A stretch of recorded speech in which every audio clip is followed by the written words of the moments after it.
All right, let's dive right into one of the most powerful tools in modern psychotherapy. We're talking about cognitive behavioral therapy, or CBT, as you've probably heard it called. So, what we're going to do today is really break down how it works, what it's all about, and why it's been so incredibly effective for so many people. So, have you ever felt trapped by your own thoughts? I mean, we've all been there, right? Where it feels like your mind just kind of hijacks your emotions, and suddenly you're feeling anxious or sad or just stuck. Well, that's exactly what CBT is designed to tackle. It's all about hitting the pause button on that internal monologue, understanding where it's coming from, and then learning how to reshape it. Okay, so first things first, we're going to look at the thought-feeling connection. To really get what CBT is all about, you have to start with this one foundational idea. And that's the super powerful link between what you think and how you end up feeling. Now, this little sequence here, thoughts, then feelings, then behaviors, it looks almost too simple, right? But believe me, the idea behind it is absolutely profound.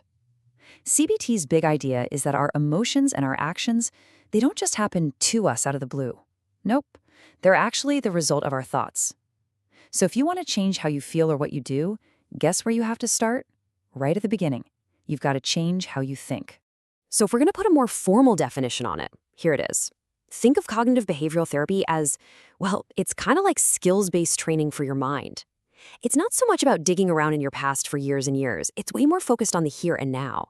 It's about giving you the actual tools to spot those thought patterns that are causing you trouble, and then actively, purposefully changing them. And this right here is the absolute key to the whole thing. The situation itself isn't what really matters. It's your belief about the situation. I mean, think about it. Two people can go through the exact same thing and have completely different reactions. Why? Because it wasn't the event that caused the feeling. It was their interpretation of the event. And that's the magic spot. That's where CBT gets to work. To make this even clearer, CBT gives us this really handy tool called the ABC model. Let's break it down. A is the activating event, the thing that happens. C is the consequence. That's how you feel and what you do afterwards. But here's the crucial part. B for beliefs. CBT shows us that A doesn't just jump straight to C. No way. A triggers B, your thoughts about it, and it's your beliefs that actually cause the consequence. Okay, so if our beliefs are the real puppet masters here, the big question is, how in the world do you change them? Well, that brings us perfectly to our next section, which is all about a technique called cognitive restructuring. So with cognitive restructuring, the first thing you learn to do is become a kind of detective for your own mind. We all have these automatic thoughts, right? They just pop into our heads and we usually don't even question them. Well, this process is all about learning to catch those thoughts, put them up on the witness stand, and really challenge them. Like, hey, are you actually true? Are you helpful? Are you even rational? Let's look at a classic example of what we're talking about. So the irrational thought is, I failed the test, so I'm a complete failure. See what's happening there? The event was failing one test, but the thought blows it up into this huge, sweeping judgment about your entire identity. It's a thinking trap called overgeneralization, and it's a super unhelpful pattern that just leads straight to feeling awful. But here's the goal. This is what you're working towards. A more rational alternative might sound like, I failed the test, so I need to find a new study strategy. See the difference? It's huge. You're not denying what happened, but you're reframing it. It's no longer a personal catastrophe. It's just a specific problem with a potential solution. And just like that, the feeling shifts from despair to something more like motivation. A good way to think about a CBT therapist is that they're not so much an archaeologist digging into your distant past. They're more like a coach or a personal trainer for your mind. They work with you, side by side, giving you strategies, running drills, and helping you practice these new ways of thinking until they start to feel totally natural, totally second nature.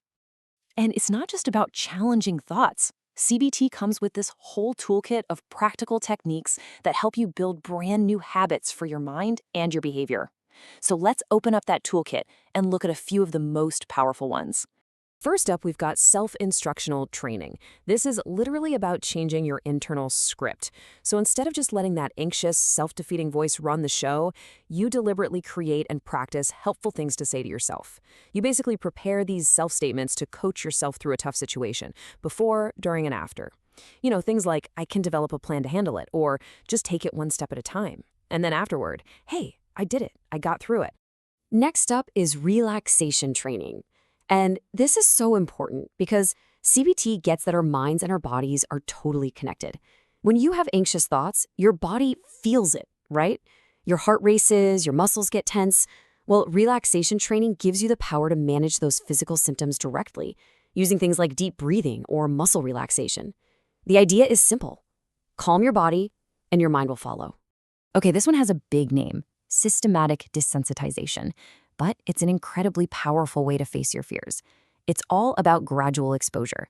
So first, you make a list, an anxiety hierarchy, ranking your fears from least scary to most terrifying. Then you get really good at those relaxation skills we just talked about. And finally, you start at the bottom of your list, exposing yourself to that least scary thing while staying relaxed. You only move up the ladder to the next step when you can handle the current one without freaking out. It's a step-by-step process that actually helps to rewire your brain's fear response.